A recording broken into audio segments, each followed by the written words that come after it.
엉뚱한 부부다. 러시아에 이게 있다고? 비행기로 단 2시간, 한국에서 가장 가까운 유럽이라 불리는 곳 블라디보스톡은 러시아 연해주에 위치한 항구 도시로 한국인들에게는 가성비 좋고 킹크랩 사먹기 좋은 근거리 유럽 여행지로 인기가 높다. 우리는 세계 여행의 출발지를 이곳으로 정하고 밤 비행기를 탔다. 러시아 국적 항공인 아에로플로트의 계열사인 오로라 항공. 기내식에 빵에 마치 야채를 넣은 것처럼 위장하는 것부터 러시아의 반전은 시작되었다.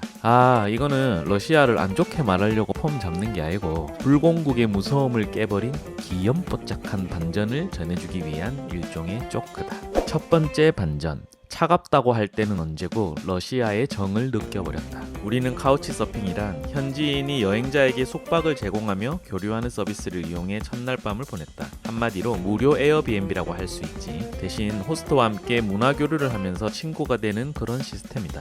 나중에 우리 집에 꼭 놀러와. 꼭 재워줄게. 카우치 호스트 일마는 우리를 위해 아침 식사를 준비해 주었다. 심지어 자신은 출근을 해야 되는데도 불구하고 더 자도 아무 문제 없는 우리 목까지 준비했다는 거지. 아니 깨웠다고 뭐라 하는 게 아니고 너무 따뜻한 느낌이라서 고마웠다. 아침이 준비된 모습을 찍으려고 했는데 그 생각이 들기도 전에 이미 식사가 입으로 들어가 버렸다. 약간의 단서만을 남긴 채 완벽하게 뱃속으로 사라져버린 우리의 아침. 러시아 사람들은 홍차를 즐겨 마시는 것 같았다. 다즐링 차 티백 같은 느낌이었는데 그냥 먹기에는 조금 쓴맛이 났다. 아메리카노보다 씁쓸한 맛인데 이걸 도대체 왜 마시는 건가? 라고 생각을 했는데 일마는 설탕을 듬뿍 넣어 마셨다. 나도 따라 한 숟갈 넣었더니 역시 내가 좋아하는 초딩 입맛으로 변했다. 어젯밤 콜택시에 잠자리에 이어가지고 아침까지 준비해준 일마. 러시아에 대한 첫인상을 이렇게 스윗하게 만들어줘서 너무 고마웠다. 다음에 한국에 오면 꼭 부산의 맛을 보여주리라 다짐했다. 러시아 사람들은 설탕을 좋아한다고 한다. 그래서 식당에 가면 항상 테이블에 설탕 그릇이 세팅되어 있을 정도로 단맛을 사랑한다. 달달한 맛을 좋아하는 거는 좋지만 적당히 먹어야 될 낀데 추워서 당을 더 많이 섭취하는 건가? 라는 생각으로 검색을 좀 해봤는데 그게 딱 맞았다. 추위로 인한 에너지 섭취는 러시아 차 문화의 핵심이라고 한다. 체온을 유지하기 위해 엄청난 에너지를 소모하는데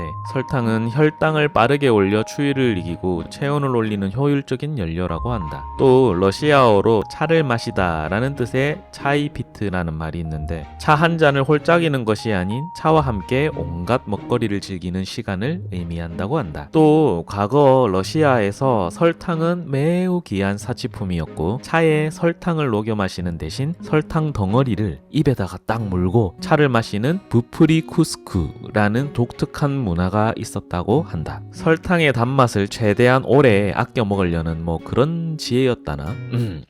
암튼 다시 여행기로 돌아와서 아침 식사를 마치고 우리는 집을 함께 나섰다. 두 번째 반전. 그래 이 맛이야. 고향의 맛 버스다. 일마는 직장으로, 우리는 주변을 점검하고 시내로 가는 버스를 탔다. 현재 러시아 통화 가치는 당시 기준으로 대략 이랬다. 10루블에 200원, 100루블에 2,000원. 블라디보스톡 시내 요금은 거리에 상관없이 1인당 19루블 정도, 한국 돈으로 380원 정도였다.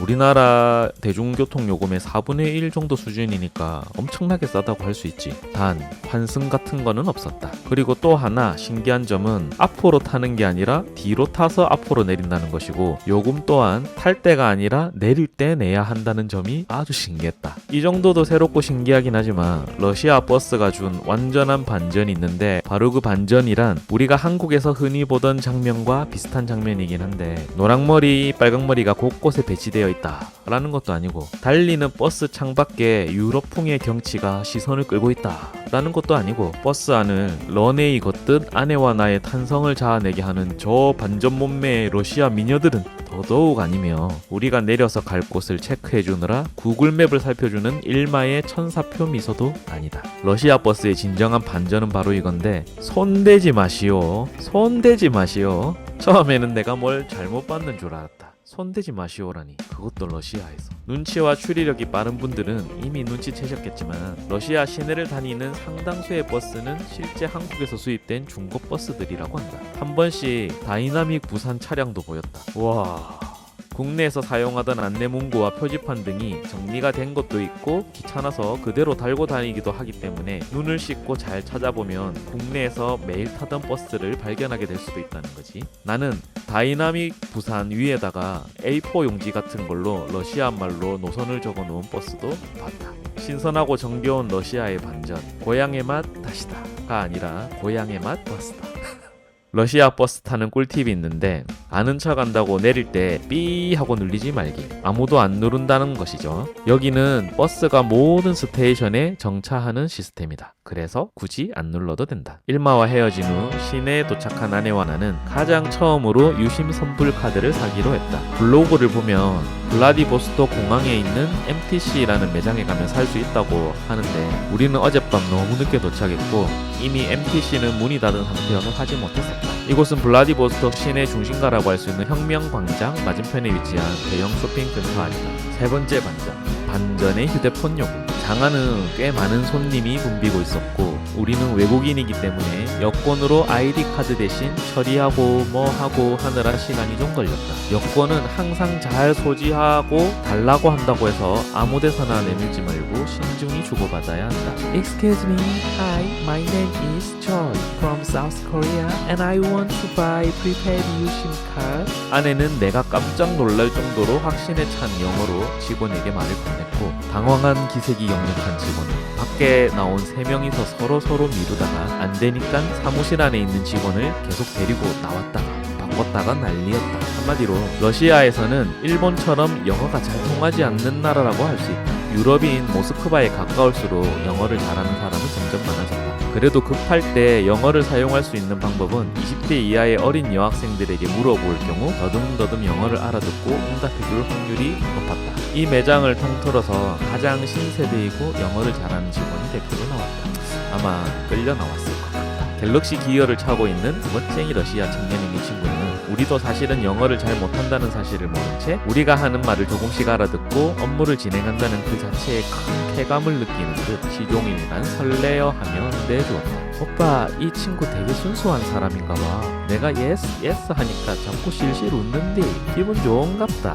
귀엽다. 아내의 귀엽다는 말은 이성적으로 귀엽다는 말은 아마 아닐 것이기 때문에 나도 공감해주는 척했다. 러시아에서 MTC 통신사 선불카드를 사게 되면 이런 메뉴표를 받게 되는데 해외에서 가장 중요한 데이터 기준으로 봤을 때 스마트 미니는 1기가, 스마트는 3기가, 스마트 플러스는 5기가 정도였고 각각의 가격은 1개월 사용을 기준으로 200루블, 4,000원, 400루블, 8,000원, 600루블, 12,000원 이렇게 시스템이 있었다. 아내와 나는 총 2만원을 주고 스마트와 스마트 플러스를 선택했다. 갤럭시 기어 찬 러시아 귀염둥이 쓰기가 한국인을 좋아해서일 수도 있지만 자기가 하는 일에 상당한 자부심을 가지고 있는 것 같아 보여서 그 모습이 기억에 남는다. 네 번째 반전. 헐, 이 맛은 아니잖아. 국물이랑 밥이 너무 먹고 싶어서 시내를 배회하다가 발견한 일식당. 가격도 적당하고 괜찮은 것 같아서 아내와 나는 바로 들어갔다. 아내의 표정이 밝다. 왜냐면은 아직 안 먹은 상태이기 때문에. 스시와 우동이었는데 스시는 그나마 괜찮았다. 하지만 이 우동이 뭔가 심상치가 않았다. 아내는 뭐 쏘쏘라고 했지만 나는 솔직히 말해서 뱉어버릴 정도라고 표현하면은 좀 그런가? 내가 아는 우동 맛이 아니라 이거는 러시아 우동 맛이었다. 말로 설명하기도 힘든 맛이었다. 하지만 시작부터 음식 때문에 삐걱댄다면 장기간 지속될 여행 동안 많은 문제를 낳게 될 것 같다. 입에 안 맞는 음식도 먹어봐야 하고 소화시킬 수 있어야 한다. 아무리 꿈이 있고 좋아하는 일을 하고 싶다 하더라도 때로는 어렵거나 원치 않는 상황을 견뎌내기도 해야 되는 것처럼 긴 여정 동안은 음식의 맛과 향에 약한 나에게는 입버릇 고치는 많은 훈련의 시간이 될 것 같았다. 러시아에 도착한 첫날 아직 우리는 시내를 둘러보며 분위기 파악을 하고 밥을 사 먹어보고 어떻게 사람을 만나고 꿈 프로젝트를 진행할지 경험을 하고 있는 중이다. 솔직히 여행하면서 외국인들한테 뭐라 하고 다가갈지 막막하기도 하다. 여행자에게 기본으로 요구되는 환경의 적응 시간이 익숙해질수록 누군가를 만나서 나눌 수 있는 에너지와 얼굴의 뻔뻔함 또한 많아질 거라고 생각한다. 지난 1년간의 호주에서의 경험이 이미 그것을 말해준다. 아는 이 하나 없던 호주에서 우리는 현지 적응을 위해 철저히 낮아진 자세로 일단 꿈 프로젝트고 뭐고 다 포기하다시피 하고 워홀로의 신분으로 청년들과 함께 일을 하고 여기저기 제안도 넣어보고 쪽팔림과 영어 못함을 느끼면서 다가가보려 노력하며 현지 적응에 힘을 기울인 뒤에서야 조금씩 사람들과의 만남을 만들어갈 수 있었다. 그랬기에 마지막인 100명의 워홀로들을 모아 서로의 꿈과 워킹홀리데이 생활의 애환을 공유하는 그런 행사를 진행할 수도 있었다. 평생 잊지 못할 경험인 것 같다. 그래서 알고 있다. 이 낯설고 피하고 싶은 환경을 온전히 느껴야 다음 단계가 존재한다는 것을. 게임을 처음 시작하면 당연히 레벨 1이고 적응해서 2단계가 될 수 있다는 것을 두드려 맞고 온전히 겪어낼 것이다. 레벨 2를 향해. 사실 난 러시아라고 하면 정말 무섭고 딱딱하고 냉혈인 같은 차가운 모습을 많이 생각했었다. 그래서 아내를 내가 잘 지켜야 할 텐데 하면서 두렵기도 했다. 어린 시절 배웠던 택견을 떠올리면서 위급한 순간에는 결국엔 봉인된 발차기를 해지해야 되겠다는 생각도 했다. 그러나 이런 몇 가지 귀여운 반전의 요소들과 호스트 일마의 호의는 경계심으로 얼어있던 내 마음을 따뜻하게 녹이고 있었다. 아내와 나는 일주일간 머물 이곳을 과연 사랑할 수 있을까? 우리는 블라디보스톡에서 일주일을 보낸 뒤 모스크바로 가는 시베리아 횡단 열차를 예약할 것이다. 것이다 라는 말은 아직 예약 안 하고 여기 왔다는 뜻이다.